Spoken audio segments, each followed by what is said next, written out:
Anvil Hammer Hatchet podcast.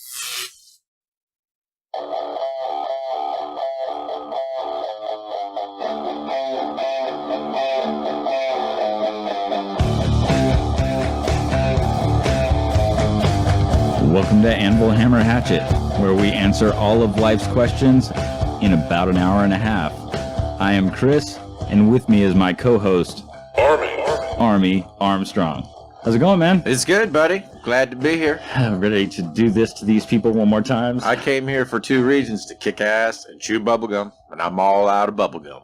We don't do this for them, we do this to them. That's right. There was a couple of things that I wanted to touch base on really fast from last week's episode. Might as well get that part started. Let's do it. Don't be CBA. When I was talking about bands that had famous or infamous horn sections, I said Three Dog Night was one of those bands. They're not. The band I actually meant was Blood, Sweat, and Tears. For whatever reason, that it jumped into my head and got jumbled. But yeah, Blood, Sweat, and Tears had a... They definitely had a big horn section. Right. And as far as I know, Three Dog Night was never really associated with horns or anything like that, or having a big... I don't think so. But one band that I did totally forget that totally falls into that category is Chicago.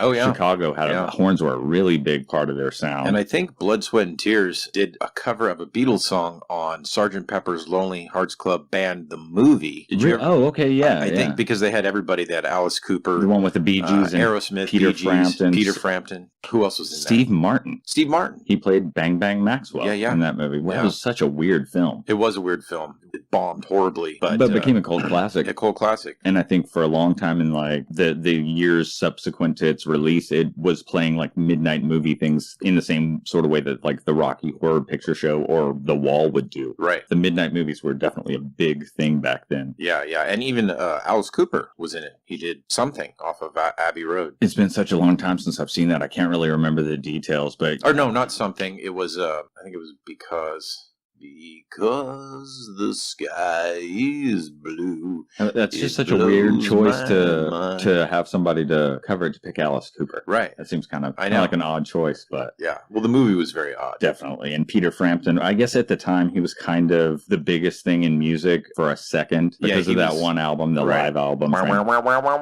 Yeah, the Talkbox. The infamous Talkbox. I'm assuming that's why they chose him for that role, because he was so big. Young, good-looking, blonde, curly-haired, charismatic. Right, but retrospectively, you're like, it seems like an odd choice because he only had a moment in the sun. Right. Either way, if you haven't seen that movie, I would say, even if you're not the biggest Beatles fan in the world, check it out because it is a weird watch. It's very strange. It's trippy. Yeah, it's indicative of the times for sure. Tommy was a weird one. The Who. You know, I'm going to be honest and say I've never seen Tommy. I've never seen Quadrophenia. Oh, really? Okay. Yeah, Tommy is weird. Quadrophenia is more of a straightforward film. Yeah. You know, it's got a story and an arc. It's basically putting the songs from the album. Isn't Quadrophenia a double album? I think so. There's a lot of material on that. Keith Moon even sings a song on that. Oh, really? Bellboy. Sting was in Quadrophenia as one of the mod characters. It's a really cool movie. Tommy is very different. It's a weird, strange, experimental, bizarre... Yeah, and right around the same time as probably Sgt. Pepper's, maybe a little bit earlier. I think it was around the same time, though. Yeah. Elton John plays the pinball wizard. Really? Yeah, it's very weird. I'm going to have to watch it. You might, just for strangeness sake, I would suggest watching that as well. I love strange things. And that is one for sure. Any more Don't Be CBAs? There is. We were talking about luthiers. Oh, yeah. And what did luthiers make? What only acoustic guitars, or do they make electric guitars? And the actual answer is that a luthier is a craftsman that makes any stringed instrument that is either plucked, strummed, or bowed. So that would even include, that would be acoustic guitars and electric guitars, but would also violas, include violins, double basses, cello.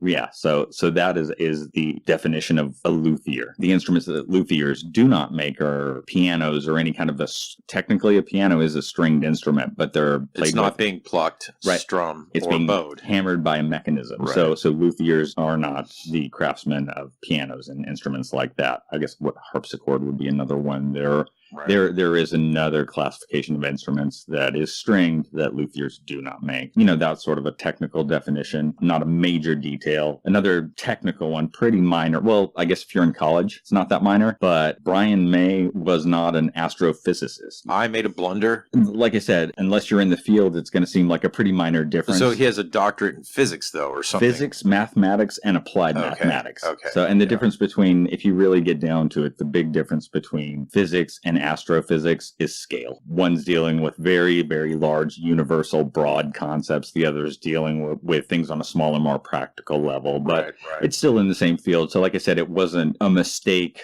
on the level of mistaking Johnny Cash for Chuck Berry, because those two could not be farther apart. Well, I think the point we were trying to make was that he was really fucking smart. Yeah, he's got the smarts. Right.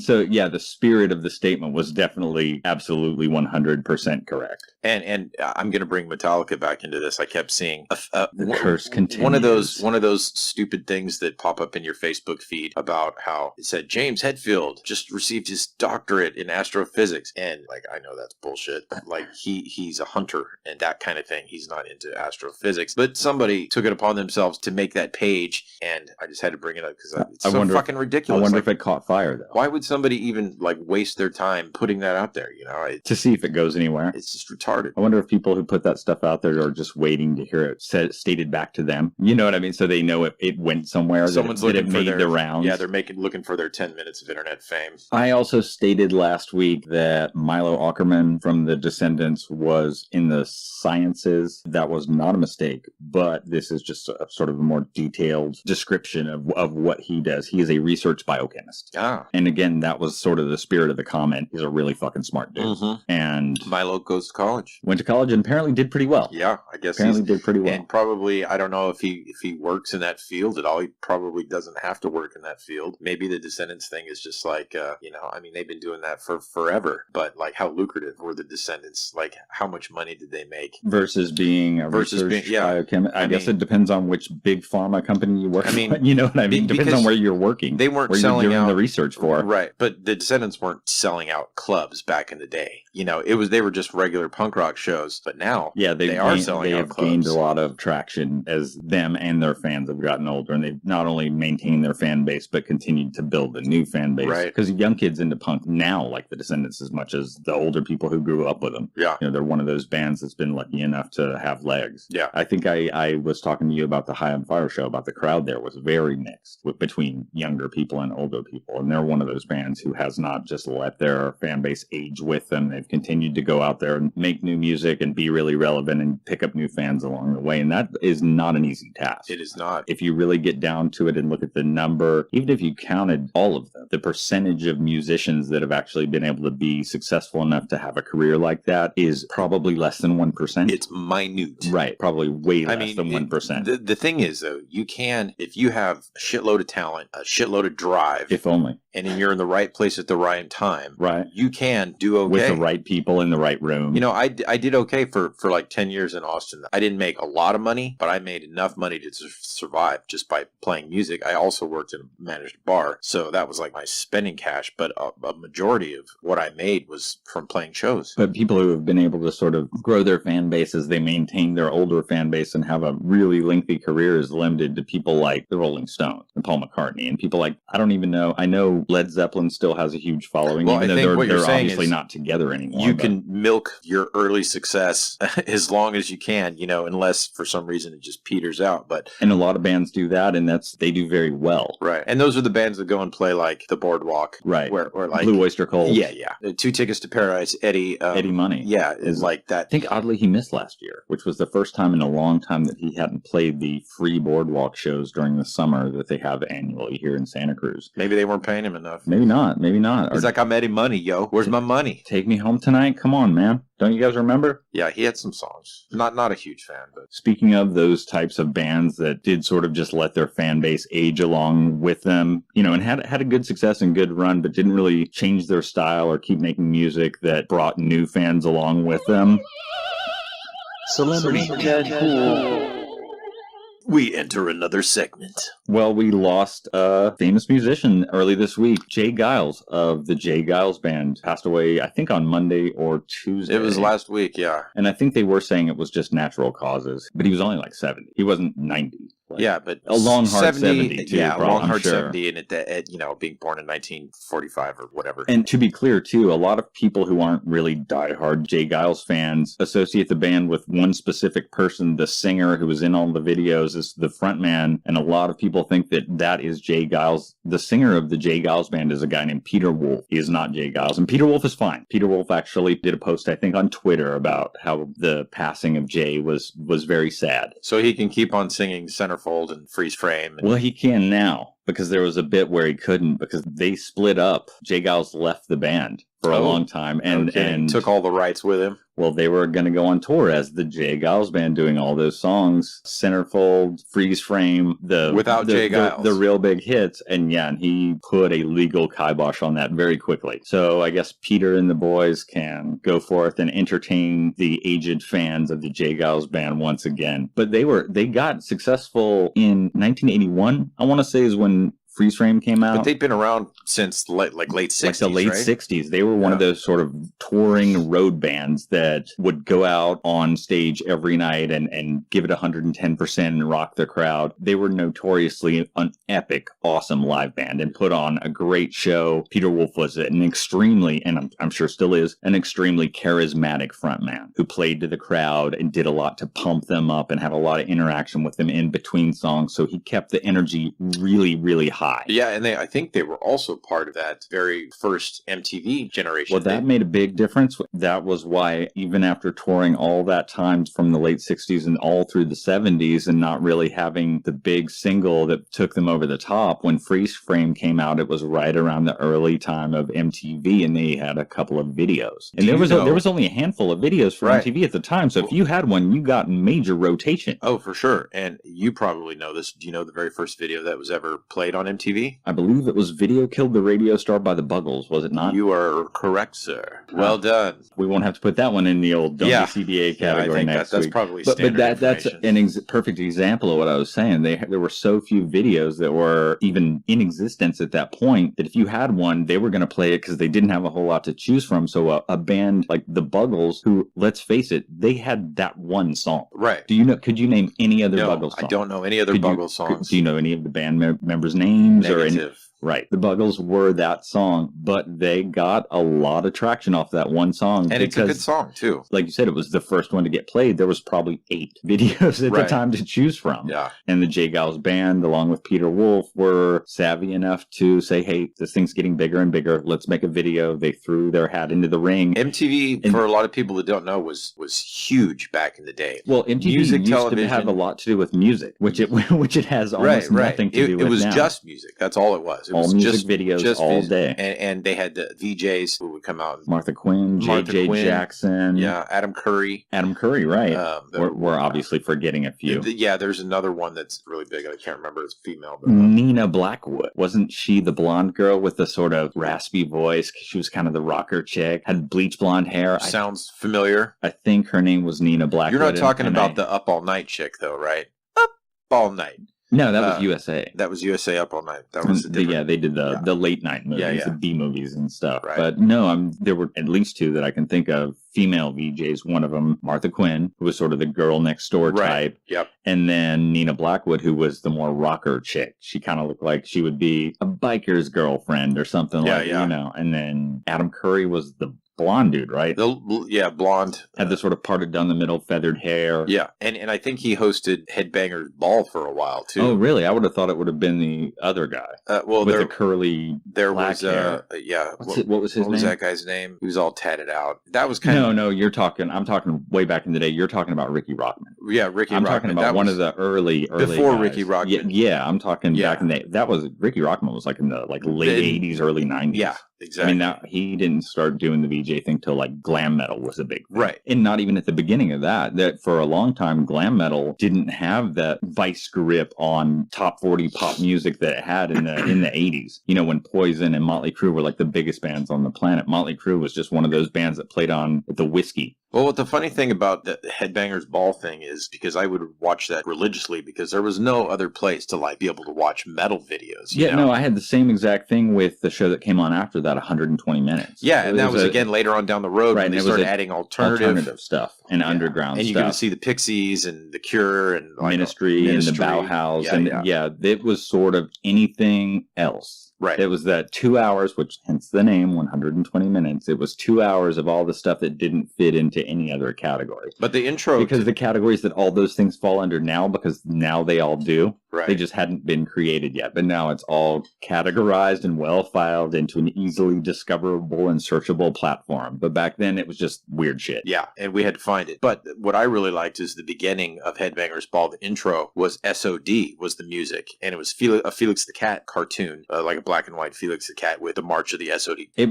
changed, though. It changed to Pantera. That's when it turned into those really super fast cut snippets of shows and live but it was so fast you couldn't really see what anything was. It was just like a blur. I think it was Hostile was the song that they used. That because metal at that point was getting a little more aggressive and there was more underground metal. At the same time, they had to sort of change that. It's really weird to me, even in its original incarnation, that they would have used SOD. I know. Because so much of what they were playing was like Cinderella. Right. And Rat. That kind of stuff. Rat. Every time Rat came on, I was like, God damn it. Not again. I want to see the Nuclear Assault video. You hate Vincent Price that much? Or no, not Vincent Price. Who is the older comedian that was one of the guys in Rat? It was his uncle or something like something like that. Stephen Piercy is the singer for Rat. You know, this is actually why I know that is disgusting. Rather than getting this incorrect because it's such an unimportant detail, I'm just going to state that in order to not be C, but to be more A, that Vincent Price was, to my knowledge, never in a Rat video, and I'm going to leave it at that.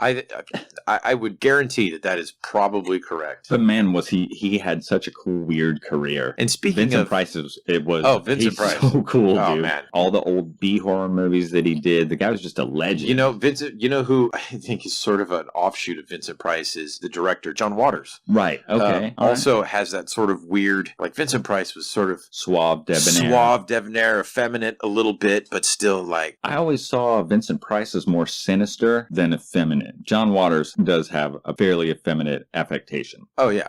But they do have a similar style. Well, yeah, John Waters definitely would be easy to guess that he has Vincent Price's barber. Right. They have very similar hairstyles, considering what has to be a minimum of a 40-year age difference. He probably does actually have Vincent Price's barber, because that's the kind of guy that he is. That's how weird and eccentric go to Vincent Price's barber. that John Waters is. He really is an eccentric dude. Yeah. But he did some less bizarre movies down the road. I mean, all of his movies are fairly strange. There are certain stylistic choices that he clearly made to keep them sort of unique. Hairspray was one Hairspray, Crybaby. The Johnny Depp, Tracy Lords, Iggy Pop is in that movie, but it has a John Waters feel, even though it has a much more mainstream cast. None of those people were Iggy Pop, I guess, has always been an iconic success, but primarily Johnny Depp was nowhere of the caliber of celebrity at that time that he is obviously now after Pirates and all the Tim Burton stuff that he's done. He's definitely one of the most famous celebrities today, and at that time he was just famous enough to take the job when he was offered a John Waters movie, and it's a weird movie. Yeah. It has a lot of country and western feel to it. Oh, it's backwoods, you know. Yeah, it's a hillbilly thing. You have that Grease sort of, your Socias, your Greasers, your Rockabilly. It really is. It's kind of a redneck version of Grease in a way. Right. But he also did like Pecker with Eddie Furlong. Is Christina Ricci the girl in that? I don't know. I'm not sure either. Now that I'm thinking about it, she may not. She was in Buffalo 66 though, which we were talking about. The Vincent Gallo Gallo movie. Yeah. A very, very weird movie. All of Vincent Gallo's movies are really weird. Yeah. Yeah, it was... I loved that movie. She was in that. Jan Michael Vincent was Right, in right. that. Jan Michael Vincent. From the old Disney movies when he was a little kid. He was always the boy that was left in the woods and could run like a cheetah and climb like a monkey. And he was that when he was young and I remember him grew up to be in Blue Thunder. Blue Thunder with Ernest Borgnine. And Roy Scheider. Which, to my understanding, Blue Thunder was the reason that there was no appearance of Roy Scheider in Jaws 2. Is that right? That might be bullshit. I don't know. If you could probably find it out really easily if you just check the years and went, no, man, Blue Thunder came out 8 years after Jaws 2. I don't know what the timeline is, but the rumor that I had heard was because Jaws was so successful, Roy Scheider was offered a trunk load of money to do this movie about a magic psychic helicopter that could read people's minds and make unicorns fly. I don't remember. No, it wasn't that big of a deal. It wasn't quite KITT. It wasn't. It wasn't quite Knight Rider.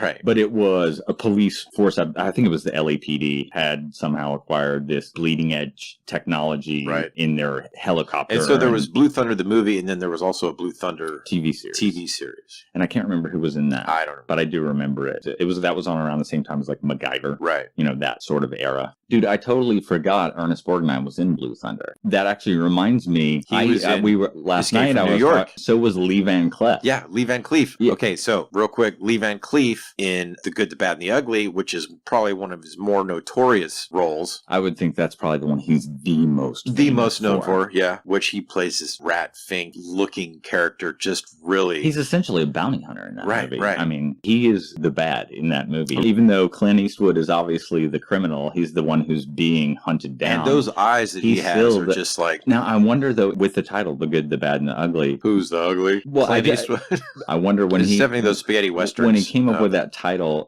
who was the good and who was the bad? The ugly was pretty easy to spot in that film, but I wonder how. And speaking of ugly, Ernest Borgnine, because you do really support the villain in that movie. You want Clint Eastwood to win. Yeah. And in Escape from New York, you do not want Lee Van Cleef, even though he is the official. He's the sort of representative of order. You can't stand him. You're rooting for Snake Plissken 100% of the time. Yeah. You know? And Ernest Borgnine played Cabby, who was the little gopher sort of guy that drove the cabbie around the cab. Harry Dean Stanton was in that, of Repo Man fame. That's right. Yeah. He was in that. Donald Pleasence. Yep. Who was one of John Carpenter's go-to guys, as was Kurt Russell. Both of them were. Martin Scorsese has had his Robert De Niro. Now he has his Leonardo DiCaprio. Yep. Kurt Russell is now one of Quentin Tarantino's favorites, much like John Travolta was for a minute. Right. Everybody has their guys, and Kurt Russell's been that guy to a couple of people. You were talking about seeing The Hateful Eight fairly recently. Yes. And said that even with somebody of Kurt Russell's caliber, Walton Goggins still kind of stole the show. I don't know if it was just he was perfectly cast for that role. I mean, Kurt Russell, he can do no wrong in my eyes. Definitely. You know, and that's what I mean, just to sort of stand up next to those guys and to shine like that's pretty impressive. Absolutely. But what's also impressive to me is that Kurt Russell has been that go-to guy for a couple of really successful directors. And originally, John Carpenter, Kurt Russell was his dude. Big Trouble in Little China, The Thing, he was his go-to guy. And Donald Pleasence was one of those guys as well. He was the doctor in Halloween. He was Michael's psychiatrist. Right. And wasn't in he Halloween in 1 and 2? And he was, I believe, The Omen, right? He was in The Omen? Was he? I think he was. If I'm not mistaken, he also had cameos in the Rob Zombie Halloweens. Oh. Or at least in the first one. Rob. I haven't seen those nearly as many. Halloween 1 and 2 as a single piece because one sort of leads right into the other. Those two are two of my favorite movies of all time. I love them. I think they're really well made. The stories work. The acting is great. The pacing is great. It's not over the top in any way. And even though you're dealing with this borderline supernatural, it never really is stated that Michael Myers has any kind of mystic or possessed capabilities or anything. But it's an underlying sort of It's almost like he's just sort of so sociopathic and homicidal that even though almost like the pure adrenaline and lack of emotion allows him to overcome deadly wounds and keep not coming uncommon at you. To Jason Voorhees. And it does sort of eventually butt up against the Jason type character where there's something mystical about it. You know, Michael became that sort of by the end of those two movies, and definitely moving forward was like a borderline zombie. Right. You know, where he was just this unkillable force of evil. But in those first two movies, it was, especially in the first Halloween, he just came off as this crazy sociopath. And that was way more terrifying than anything demonic, because that dude could live down the street from you. Yeah, exactly. You know, and this was a guy who the earliest stages of his murderous career were when he was a child against his family members. Yeah. So he was a terrifying character. In the way that Donald Pleasence described him to the people when he was trying to convince them how important the escape of this one mental patient was and how dangerous it was that this guy was out there, the way he described him terrified you. Exactly. You know, if somebody was saying that to you in that manner, you would be horrified. Right. So yeah, those two films as a single piece, it's a masterpiece. Well, going back to Kurt Russell, he was in another movie that... Well, that was sort of the tie-in between John Carpenter and Kurt Russell, because Kurt Russell obviously was not in either of those Halloween movies, or as far as I know, in any of the Halloween movies, but he was in Big Trouble in Little China. Right. So you've got John Carpenter's Big Trouble in Little China and John Carpenter's Halloween series, and then in the middle of that, you've got Escape from New York, which has Donald Pleasence and Kurt Russell. And Ernest Borgnine, Harry D. Stanton, Adrienne Barbeau. Yes. It was a huge starlet in the 80s. Yes. She was in Swamp Thing. Yeah. And Isaac Hayes. Isaac Hayes. As the Duke of New York. Yes. He's a bad mother, shut your mouth. Yeah. He did the theme for Shaft. I know. Isaac Hayes is all and he played Chef on, I was about to say, for younger listeners who aren't super familiar with the Shaft series or Isaac Hayes' early work in funk and R&B, he was a musical innovator that was the king of music for a while. The guy, he really appeared as royalty in a way. But if you don't know him as that, you will know him as the voice of Chef from South Park. And that was much later in his career. You know, the guy is obviously legendary, and to see him as the Duke of New York, just ruling the city like a king. Yeah. It's one of the reasons why he was the perfect choice for that role, is because in your eyes, he kind of already was that king. He was ruling he was ruling music. Yeah. He was ruling everything. Well cast. Yeah, the whole movie was well cast. Great B movie. And that might have been one of Carpenter's biggest talents, was casting. You know, I mean, the casting in The Thing, it really only had... This sounds like Escape from New York right now. It had Kurt Russell, but he was really the only named star in The Thing, correct? Yes. Right. And speaking of things, there's some things we have to go do. We need to go and... We need to escape from the garage. Escape from Anvil Hammer Hatchet, but there is, as we all know, there is no escape from Anvil Hammer Hatchet. We will be back. Hang tight, guys.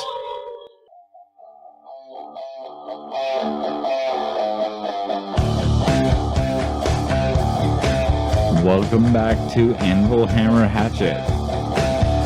And I think suffice it to say we have reset a little bit. We have changed the vibe. It's a brand new day. It's a brand new day. But back in the old day, before the break, in the way back in the long ago, we were talking about Kurt Russell and John Carpenter and their relationship. Right. So I wanted to say, so Kurt Russell, obviously in a big key player in John Carpenter films, which we were talking about, and Quentin Tarantino films as well. I mean, he didn't just do The Hateful Eight. He was in the Grindhouse movies, right? With the films that he did with Robert Rodriguez that were sort of a throwback to the inexpensive films that they grew up watching in the 70s. Yeah. And Kurt Russell, Death Proof? Yeah, Death Proof. That was... I have a 2436 print of the Death Proof poster in my living room. That is a really, really cool... Do you call it a movie segment? What is Death Proof? I mean, the Grindhouse thing was such a unique experiment. Well, the cool thing was is they put two really great movies together. Yeah, they're both... That's the fucked up thing, is they're both really good. Yeah, they are. And in between all those movies, there was these segments of... The trailers. The faux trailers. Machete and Machete 2 were based on trailers. And what was there was one that Rob Zombie did. I think it was...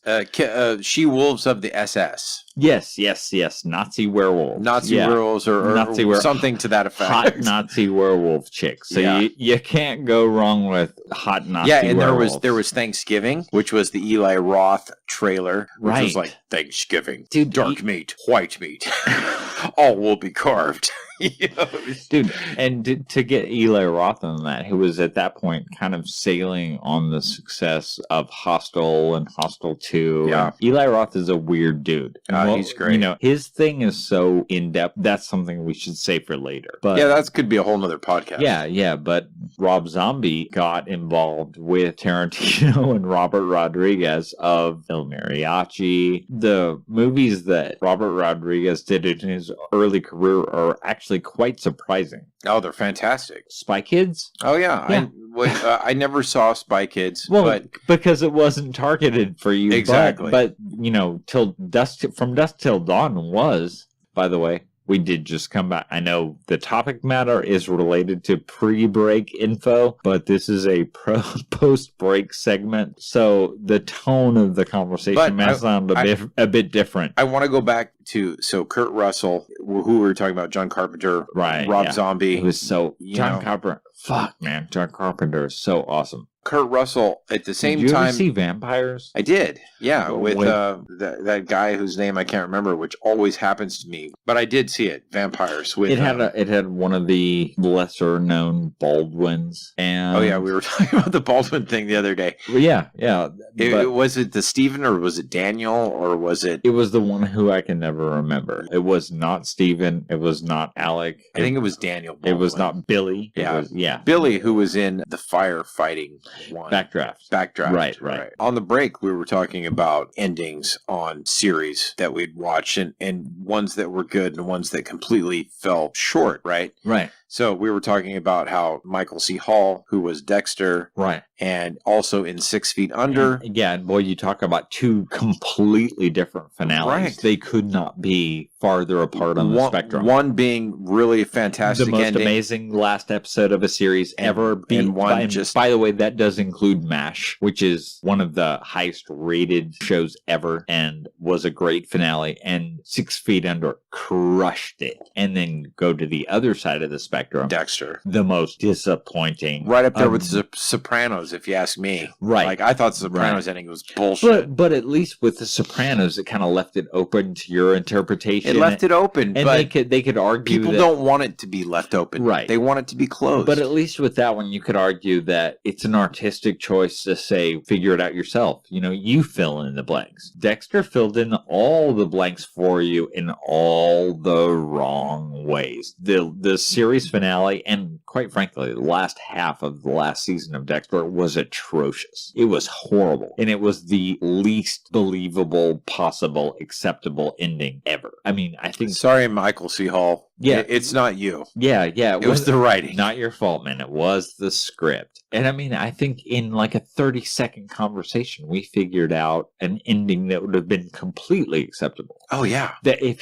if the Dexter character had been arrested, jailed, and killed. Yeah, shunned in prison and berated for the last couple of episodes, and finally taken out in sort of a Jeffrey Dahmer style, then not only would it have felt kind of right, you would have felt bad for it because, granted, Dexter was the anti-hero, and because you were rooting for him. The whole purpose of those things is to evict emotion, right? I mean, as a writer, you want to evict emotion. And in that particular case, you've basically baited the audience into rooting for the villain. Right. So the ultimate outcome of that should be that you feel guilty from that. You were basically cheering on the bad guy. Yeah. And you should finally, at the end of that, realize that that's sort of a disgusting team to be on. You were cheering on a serial killer. So when you see him killed by getting disemboweled by a broom handle, the way Jeffrey Dahmer was or whatever, you should kind of feel like, oh, right. From a societal standpoint, this is exactly how this monster should have gone away. Yeah, you're a serial killer. You're a murderer. Yeah, society does not work like that, and you can't support that. Yeah. And none of the viewers of Dexter would have in real life. Yeah. But in the show, everybody loved.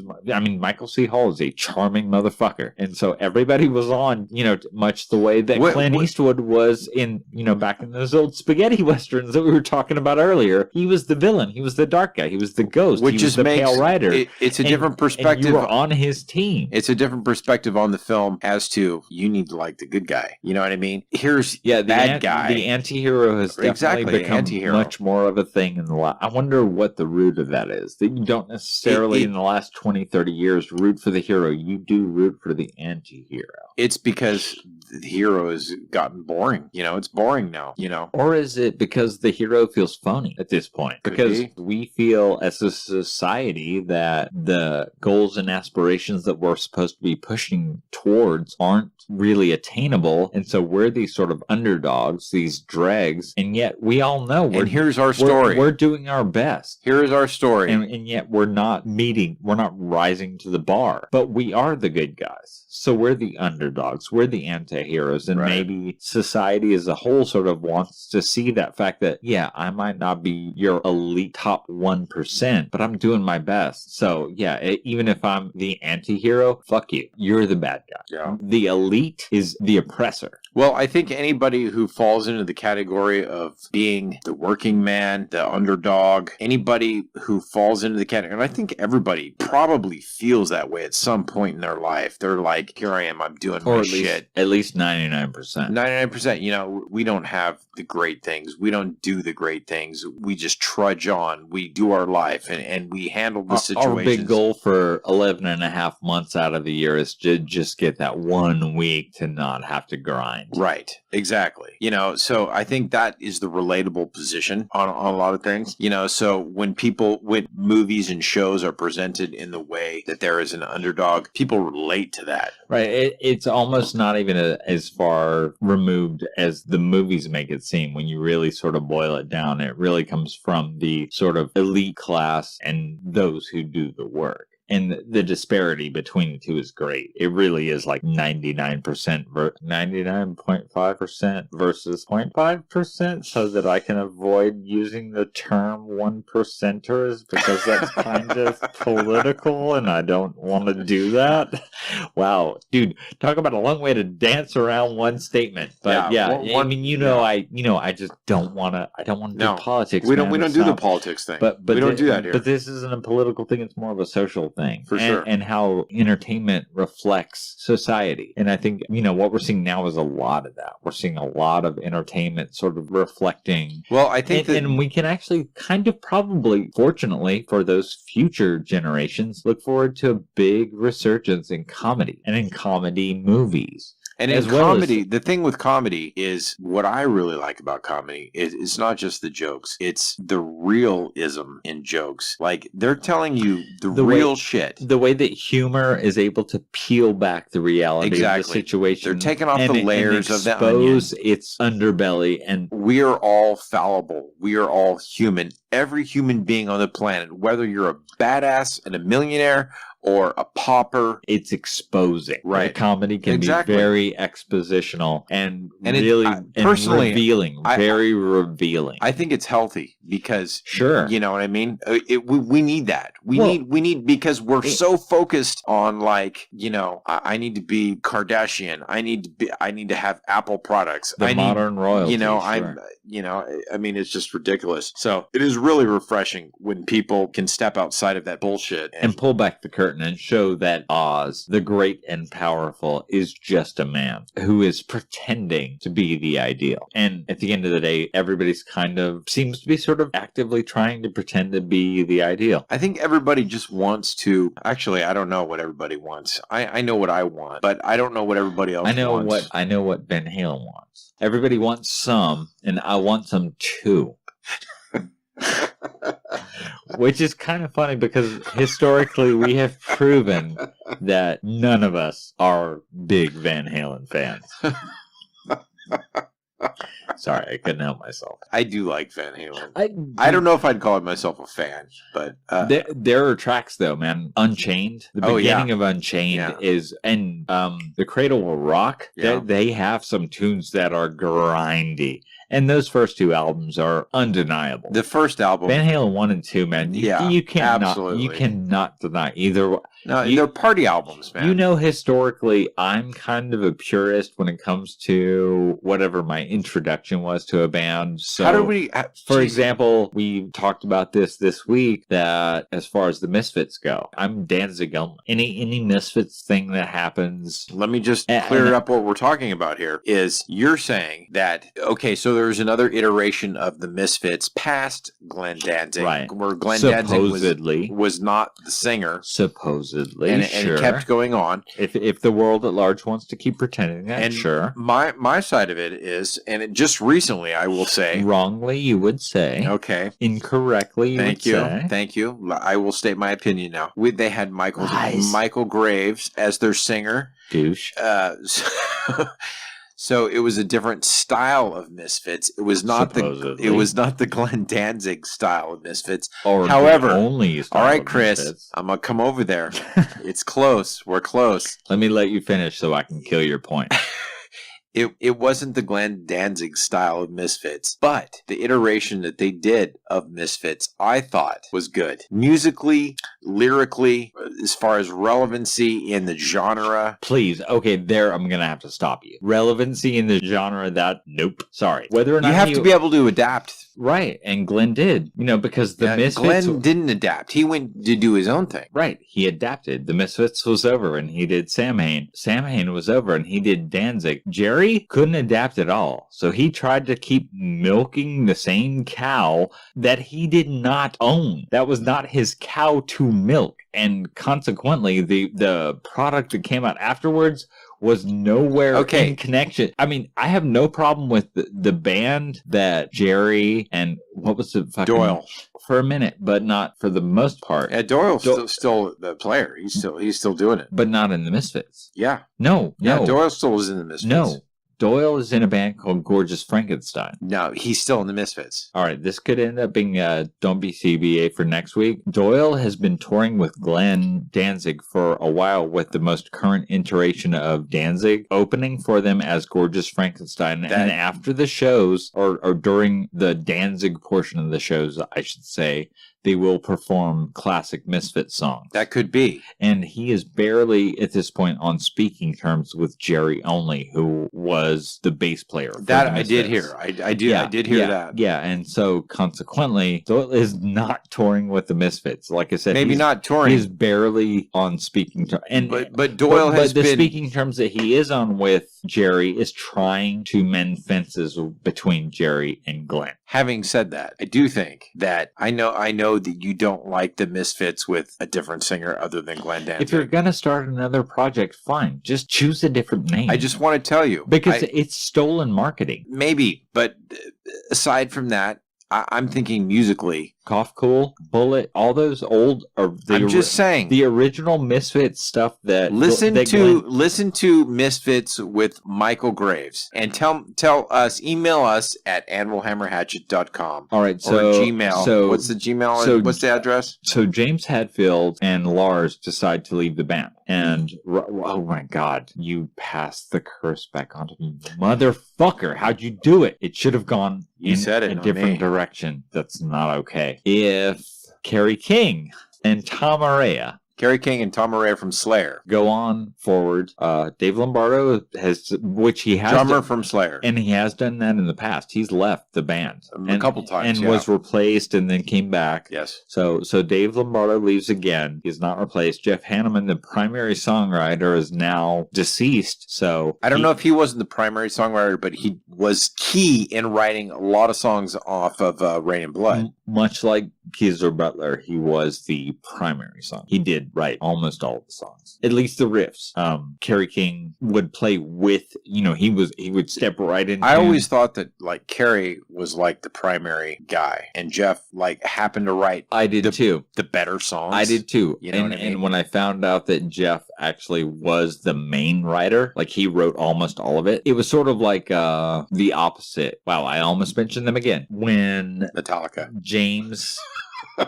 Oh my God. It really is like it's a gnarly curse. I just almost called Jeff Hanneman, James Hanneman. I have to get an exorcist. Anyway, when Jeff Hanneman would write, Kerry King he kind of would fall in step with him and sort of write the rhythms that would go along with the songs that Jeff.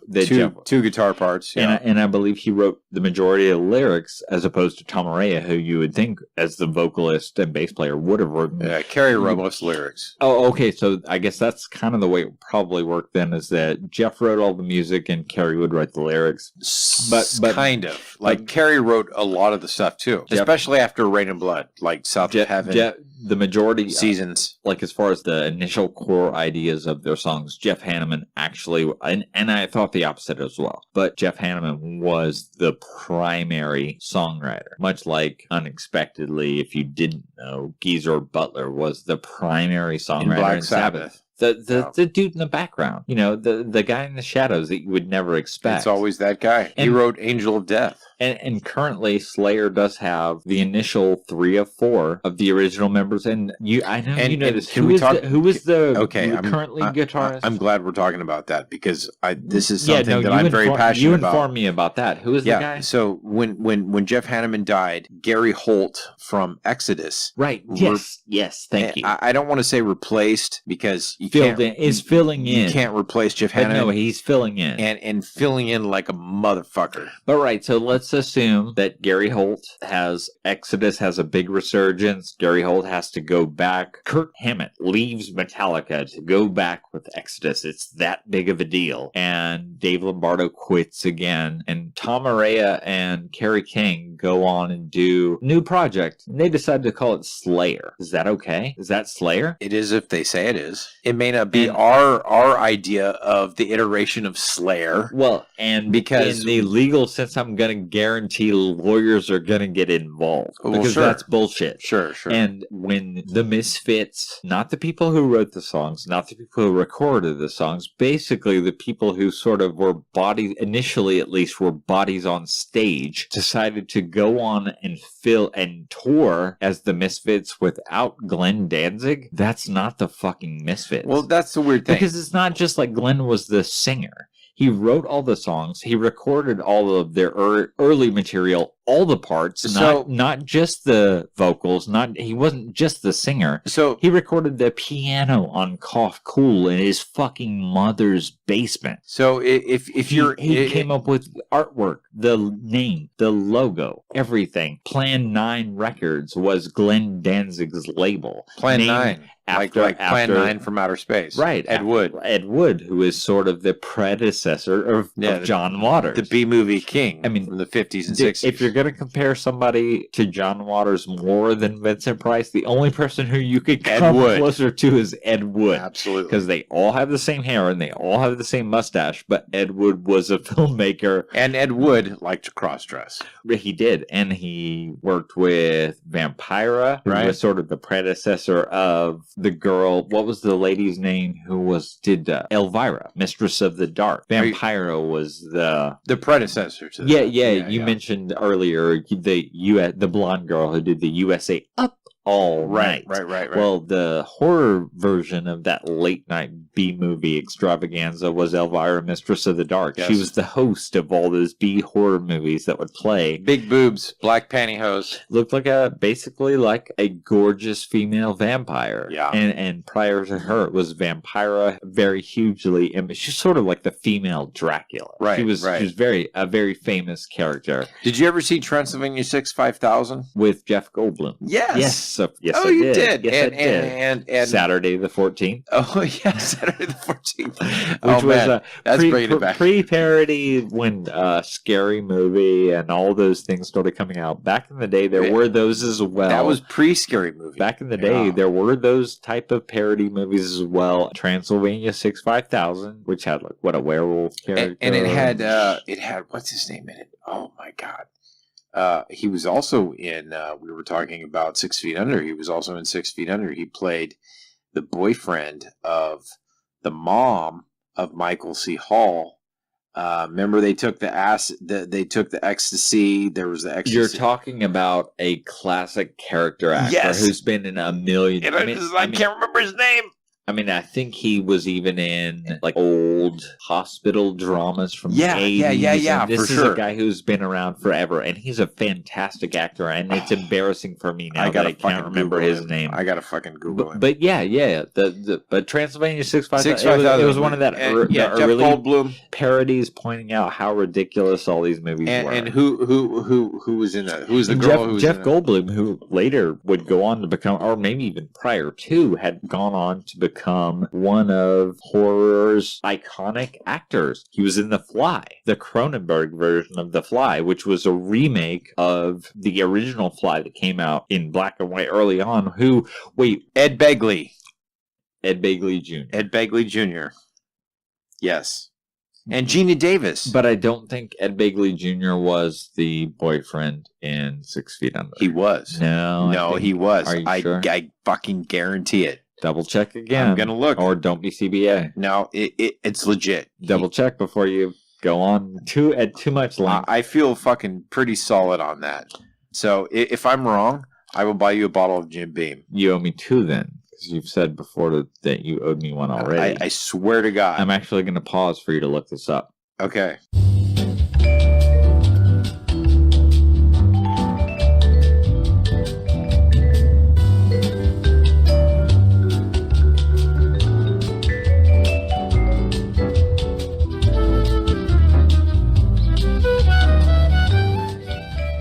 And, of course, Army ran scared because he knew I was right. It was not Ed Begley Jr., it was James Cromwell. That was the character actor that I was referring to that played many different roles. He's an actor that does not play himself. He delves into the role and becomes the character. And he was the mom's boyfriend in 6 Feet Under. It was not Ed Begley Jr. And with the shame, embarrassment, and disgrace of his discrepancy, Army ran screaming. So, that being said, we're going to take another little pause, let him collect himself, because his humiliation cannot be understated. So, we will be back in a moment. Thanks for listening, guys. We'll be back.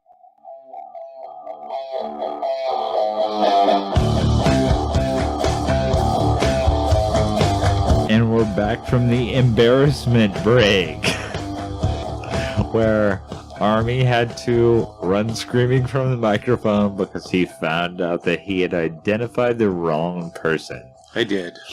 Not Ed Begley. I was wrong. It was James Cromwell. It was James Cromwell. Who was an amazing actor, and Ed God Begley damn Jr. it. is also an amazing actor. And Ed Begley was in Transylvania 65000. Right. And James Cromwell was in 6 Feet Under. And in American Horror Story Season 2. Right.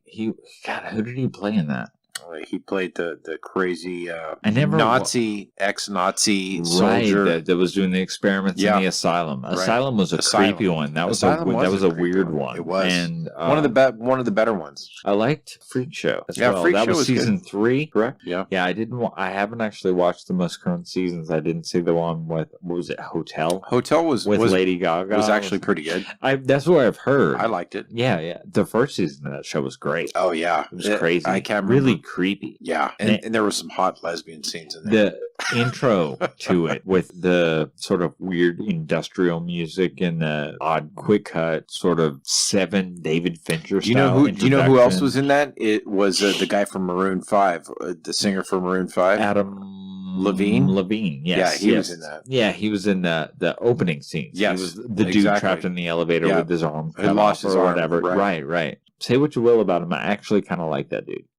He could sing. He can, and I you're about to admit that you like Maroon 5. I like some of their songs. I like Move Like Jagger. I really do. I have a lot of. Hey, good for you, man. Dude, let it all out. There are several Maroon 5 songs that I like. That is Move Like Jagger is a good one. God, it's so fucking embarrassing to say, but yeah, I like that song. Okay, I have one. All right. Cinderella, Night Songs. I don't know if I know that one. Yeah. Is it one of their ballad things? Yeah. You know what? You almost can't even be blamed for that though, because there was a period in metal where the metal bands had to have a ballad. I think it started with Home Sweet Home with Motley Crue. I mean, I can't really recall the big that was the term, power ballad. Right. It was a power ballad. Right. Because it had the guitars and the heavy drums, but it was a love song. Yeah, it was a soft undertone. Yeah, and Home Sweet Home was definitely from Only Theater of Pain. Well, it's like Beth. Right, yeah. To my knowledge, one of the only songs that Peter Criss wrote for Kiss. A great song. I liked it. And I got Destroyer on vinyl when I was a little kid. Right on. Rock and Roll Mom, hooked me up when I was little because I was into Kiss. Another guilty pleasure for me is ABBA. Oh, really? I like ABBA. Specific singles, or do you just like ABBA as a rule? Dancing Queen? Like Fernando. Okay. Fernando is good. I like Dancing Queen. Speaking of Lady Gaga, that she has a song that sounds suspiciously like Fernando. Right. And I like Lady Gaga. I can't think of that. Another guilty pleasure. I shouldn't, as a metal/punk guy, I shouldn't like that, but although she does cite Bowie as and Queen and Freddie Mercury as early influences in her career. Well, Radio Gaga that's where she got her name. Where that term was coined. Right, and that's a Queen song. For those who don't know, Lady Gaga supposedly was hugely influenced by Queen and artists like David Bowie. Yeah. And if you look at sort of the stylization of her stage performance with the face makeup and stuff like that, she's definitely taken things from Bowie. So who else? What other guilty pleasures do you have? What other band that you would not normally admit to liking? One that for years I was sort of notoriously kept to myself and wouldn't really talk to people about, but really enjoyed them a lot. And now it's different. Now I'm at a point where, to me, there is no such thing as a guilty pleasure. It's just sort of music is music is music. You moved beyond that. And if I like it, I like it. Yeah. But there was a time period where you just sort of didn't admit that you liked certain styles of music. And there was, for a long time, a band that fell under that category for me that I will absolutely admit to anyone who asks ever that I love, and that's the Electric Light Orchestra. ELO. Really? Is one of my favorite bands. No way. Yeah, dude. They have so many good songs, and if you look at the primary member of the band, Jeff Lynne, if you look at his career, it's very well storied. He was in the Traveling Wilburys, which is made up of a list of classic artists. Bob Dylan, Tom Petty, Roy Orbison, George Harrison, and Jeff Lynne. That he worked with, I believe, if I'm not mistaken, he worked with Alan Parsons. He worked in production with George Harrison. And Alan Parsons produced, I think, Abbey Road. And I think that was where the sort of the connection came. Jeff Lynne is an incredibly talented musician, and he incorporated a lot of strings into their, or at least electric strings. I do think there were some synthesizers that played string sounds in ELO's music, but what about Bachman Turner Overdrive? Never really delved that deep into them. They had some really great songs. Is it what's their... not their typical fare? Like they had some what would be the signature hit of BTO? That's a good question. But dude, like Taking Care of Business is BTO. Oh, okay, all right. See, they have a very Thin Lizzy type of sound. Really? You thought so? Taking Care of Business could easily be a Thin Lizzy song. Run Taking Care of Business against the boys are back in town. And how far of a stretch apart are those? Well, you have to think too that we're right in the same time period.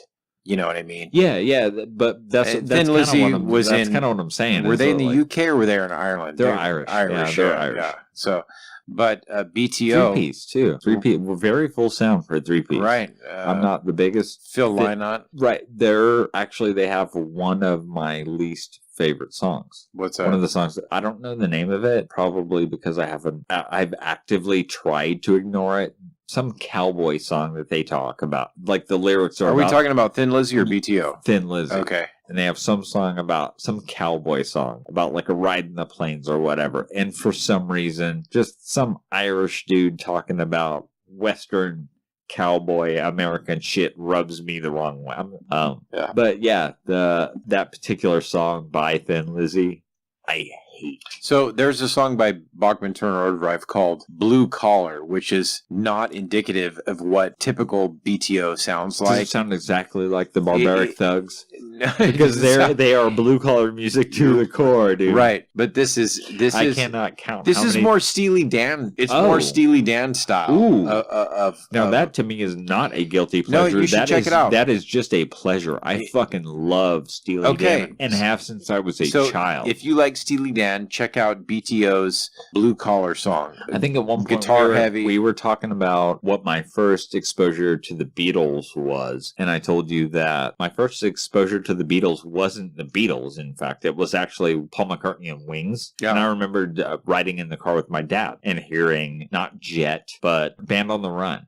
But in the same sitting on the same radio station, Steely Dan was playing too. I think it was Deacon Blues. Okay. And so that left a big impression on me, and I've loved Steely Dan ever since. Definitely one of my favorite bands. See, Donald and Steely Fagen, Dan, Walter Becker, man. you're right. As far as like Walter Becker is a player, not so much as, but Donald Fagen is a songwriter. Those Do guys you are remember- storytellers in music? Do They you remember- really do. They paint a picture. Donald Fagen will paint a picture. You're seeing a movie in your Right. mind when you listen to Steely Dan. The first They're time you and fucking I, incredible. the first time you and I ever talked about music ever. I think you walked was up to about me and Steely said, Dan. Yeah, I think you walked up and said, "So I hear you're a Steely Dan fan." or We talked something about like that. Donald Fagen. I remember that. Yeah, I love Steely Dan. I love the vibe of them. I love that sort of down in Mexico, Hey 19. doing tequila shots and doing coke, or in your old hometown with the friends you went to high school with, drinking beer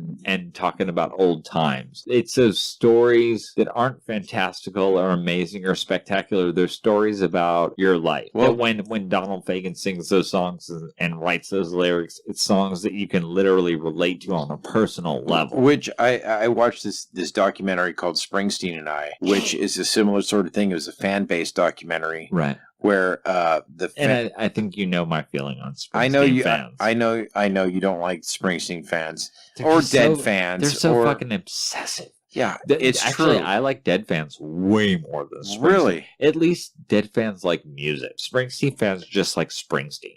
Because if they weren't into that, then they don't get to be rock and roll cool. I don't know. I think that's a broad observation, but that's It's just me. my experience. Yeah, but this documentary was really good. I've seen Springsteen play before, and Oh, you have? I have with Tom Morello from Rage Against the Machine came out and played some songs That's bizarre. with Bruce Springsteen in San Jose. It was fantastic, and Was man, this at a Rage show or No, it was- Audio Slave or it was a Springsteen? It was a Oh, so you Springsteen went show. and saw Springsteen in concert? Yeah, Oh, so and- you were surrounded by douchebags. and I would never have normally gone because I'm a metal punk guy, and that's kind of what I prefer.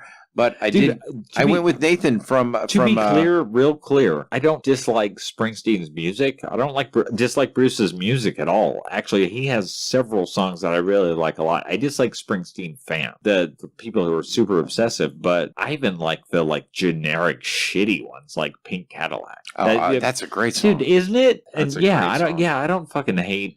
I'm on Fire is one of my favorites.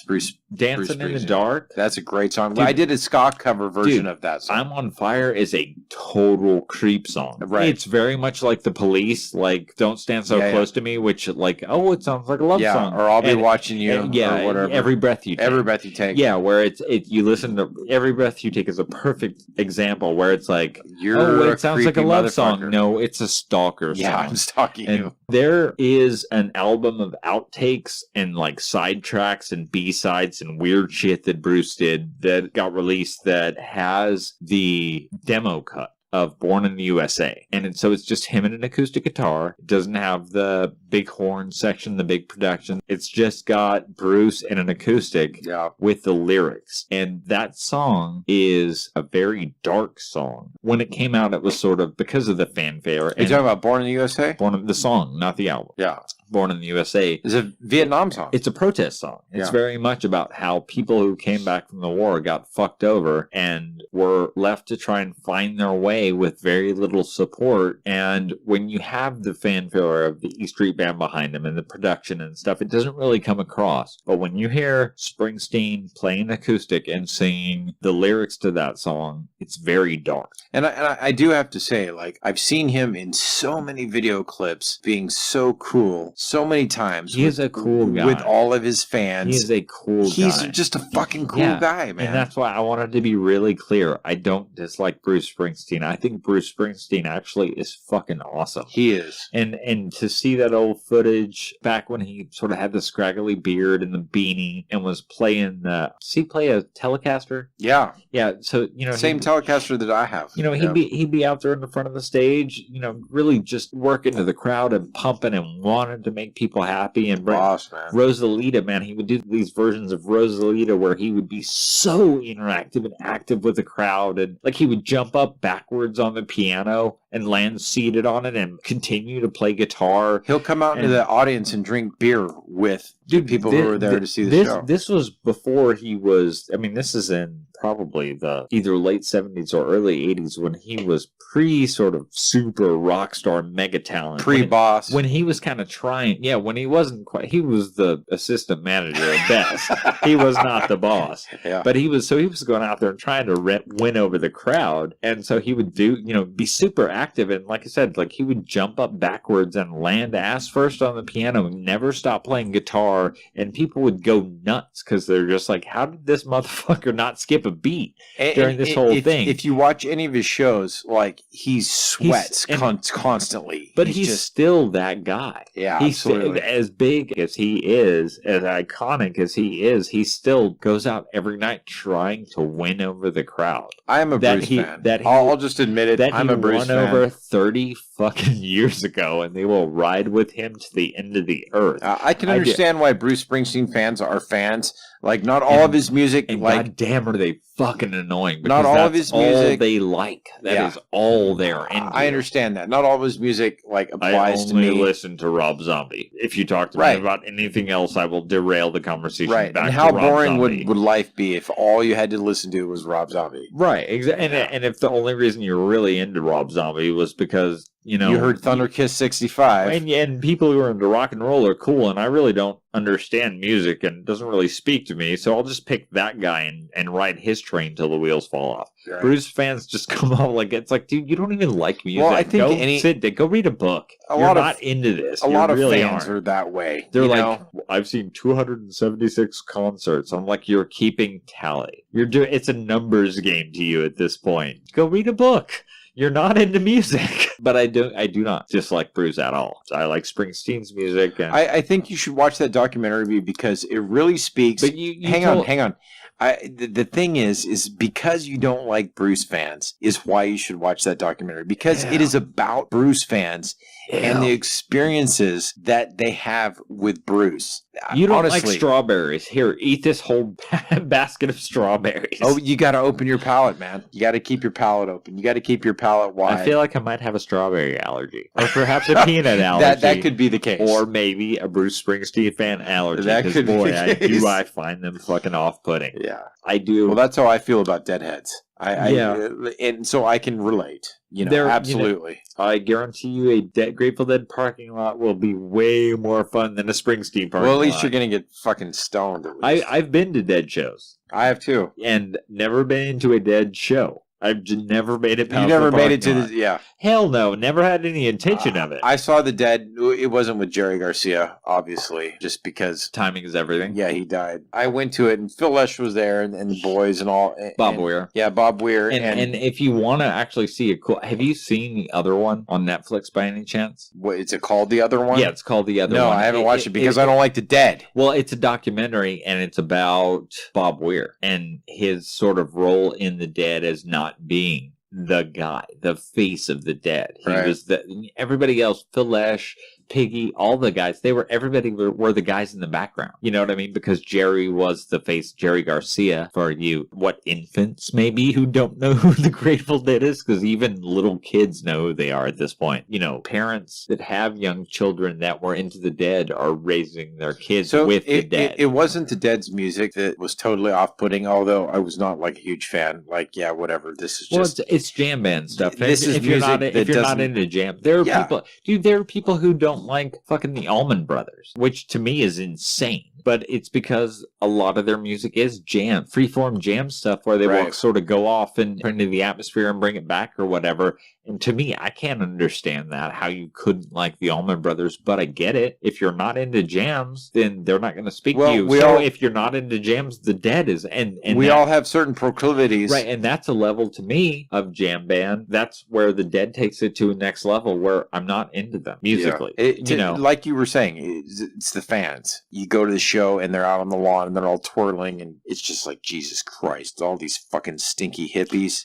Okay. You know what I mean? Like, I can't fucking deal with that mentality of like, hey, brother, come into the fold. You and I have the opposite thing with Springsteen fans and Dead fans. Like, yeah. Like, Springsteen doesn't bug me. His fans do. The Dead bugs me, but their fans don't. Yeah. And so you have the opposite. Right. Because I actually like Deadhead. Really? I like that sort of open, welcoming. If you get on a one-on-one basis with anybody, I have zero problem. Yeah, that's not the thing. Of course, yeah. We're clearly not talking. Right, because Treg is a Deadhead. Ross likes the Dead. Right, and they're two of the most awesome people I've ever encountered in humanity. Yeah, absolutely. And Treg's girl is a Deadhead, and Ebony she's such an amazing, like, I cannot express what an amazing person. Yeah, and Treg is the shit. He's just an awesome guy. And their progeny, their youngster, Jasper is such a cool kid, and he's absolutely being raised in that envelope of the Dead. Well, that's that is going to be just to make the point that you're not speaking on an individual level. You're speaking culturally, right? And that sort of hippie, communal, social, or socialist and I could say that about I could say that about like a cool scene, like a rockabilly scene. Like I love rockabilly and I love psychobilly, but a lot of times you get me in with like the rockabilly, psychobilly fans, and I'm just like, okay, like you guys are fucking retarded. You laying it on a little too thick there, bro. Oh, you're so fucking hip. Like how high did you get your pompadour, bro? Exactly. That's got to be at least 7 inches. You are cool. Yeah. Oh, dude, how many spikes are on your fucking leather, bro? Right. Yeah. No, I get that. There's people who put a lot on it. Those sort of communal hippie type fans that after Jerry passed away and the Dead stopped touring regularly, that sort of moved on to Fish. They would sort of follow Fish, and there's been that community has continued on. Even after Jerry's passing. Well, there's always going to be a contingent for that sort of Pearl Jam. A lot of them actually went and followed Pearl Jam. Their original name was Mookie Blaylock. Oh, that's right. They're all, especially Jeff Ament, who is the bass player, they're huge basketball fans, which is really weird, especially considering that Seattle doesn't have a basketball team anymore. What the about Sonics? They moved. Oh, they did? They left a long time ago. Oh, I didn't know that. So, yeah, it's kind of a weird thing, but I guess they're all sort of one of their common interests is they're obsessively into basketball. So, that's another... The original incarnation of the band was called, when Eddie came up from San Diego, was called Mookie Blaylock after the basketball player. And there was a cease and desist, I guess, that they could not use that name. That's another example of a band that I don't dislike any of the players. I think the music is phenomenal. I'm not necessarily a fan. I am. Just my personal style, dude. But I really like all the guys in the band, and I like. Well, and they're all great players. Too. Oh yeah, you can definitely not knock their talent. Yeah, absolutely. But I like their music. It's. I think the thing for me is once you get too emotional and like delving deep into like heavy subjects, I lose interest. I like that. The personal sort of emotional. It has to be done in the right way for me. To me, there's I like songs about war with battle axes against ogres and Vikings, so there's your high on fire shit for me. And I also like the really super introspective, personal stuff, and there's like Pearl Jam, and then the sort of retrospective stuff. There's David Bowie songs that are telling stories about David things Bowie that happened or that he observed when he was a kid. Bowie does it in a way that's way more palatable to me than Pearl Jam, I think is what it is. You know what I mean? Yeah. Like I can swallow David Bowie, how that's delivered. Right. Pearl Jam or other bands that have that song. Yeah, because Bowie had his sort of weird alien stuff and the stories about people from other planets, but he also had a lot of really personal lyrics that were describing things that he saw when he was a kid that had emotional impact or whatever. You know what I mean? It was a very broad spectrum. And everything wasn't Jared. Right. The Pearl Jam song. See, I obviously, could which shoot had myself with that song because I could just give a fuck. It doesn't do anything for me. But I'm just saying, like, it was sort of heavy-handed depiction of an experience that he was writing about that happened. I'm not discounting it because I know that it's legit. That's the weird thing with me, man. I think that may be the problem, is like super highly emotional music. There's very few artists that really like trip my wire when it comes to that. A lot of times it comes off hokey to me. Like, okay, so here's a good example. Aren't emotions pretty fucking hokey? And again, we're all fucking hokey. We're all on a spectrum, so none of it is relevant. It's just like I would listen to the Smiths and the Cure, like back in the day. Very emotional music, and you're talking about like really Depeche Mode. Yeah, like Depeche Mode has some shit that'll fucking stab you in the heart. Let's just get stupid with the stupid shit. And I would listen to that. I did have a short run with it, and I think that's why my tolerance for that is limited. Hi, I'm Chris. You probably know me from the incredibly popular podcast, AnvilHammerHatchet. Army, Big Daddy Ross, the boss's boss, and I work tirelessly to bring you an hour and a half of entertainment that lasts a week, every Tuesday. It's truly a labor of love, but there are expenses that go along with it that add up quickly. That's where you can help. With Patreon, you can help us to help you to help us make a difference for you. Patreon allows you to donate money to us for you. Imagine how great it'll feel listening every week to Anvil Hammer Hatchet and knowing that you helped make the difference. So go to patreon.com/AnvilHammerHatchet to donate and help us continue to make your life better. Patreon.com/AnvilHammerHatchet.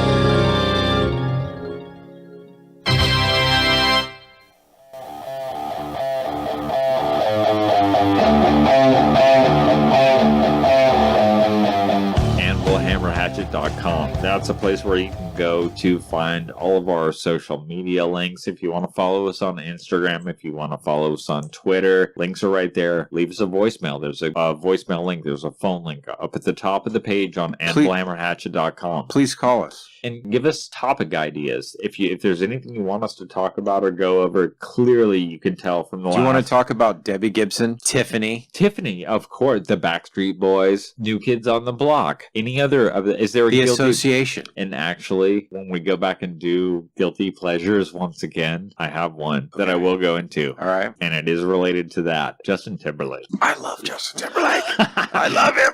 And that will clearly be discussed on a future episode because the two of us have some very embarrassing facts. I don't think it's embarrassing. Go over. No, fuck it. Yeah, well, no.